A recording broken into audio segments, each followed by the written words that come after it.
आजचा आपला विषय आहे पटकन गुणा 5 ने कोणत्याही संख्येला। ही आपली ट्रिक आहे। ट्रिक म्हणजे आपल्याला काही सेकंदामध्ये उत्तर काढता आलं पाहिजे। तर उदाहरण एक घेऊन बघू आपण। 36 गुणिले 5 5 ने गुणायचंय।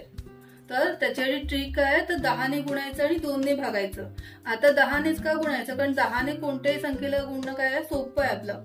तर आपण घेतलं पुन्हा 36 गुणिले 5 बरोबर प्रश्नचिन्ह। 36 ला आपण 10 ने गुणलं, किती आले 36 गुणिले 10, 36 एके 36 आणि हे 10 मधला एक शून्य 360। आणि ह्या जे 360 आहे त्याला आपण 2 ने भागायचं। 360 भागिले 2 किती होणार, बे एके बे उरला 1, बे आठी 16 आणि बे शून्य 0 180।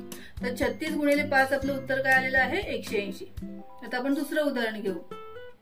625 गुणिले 5 बरोबर प्रश्नचिन्ह।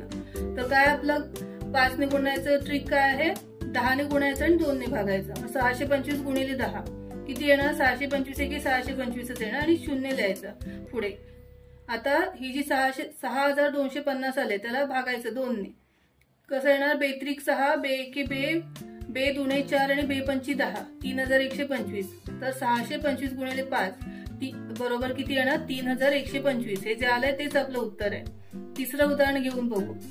तिसरं उदाहरण आपलं 99 गुणिले 5 बरोबर प्रश्नचिन्ह। तर 99 ला काय करायचं, 10 ने गुणायचं, 990 आले आणि या 990 ला 2 ने भागायचं। बेचोक 8 किती उरला, 1 उरला 19 झाले, बे 9 18, बे पंची 10 495। तर 99 गुणिले 5 बरोबर 495। अशा प्रकारे पटकन आपण 5 ने गुणू शकतो आपण कोणत्याही संख्येला। ठीक आहे।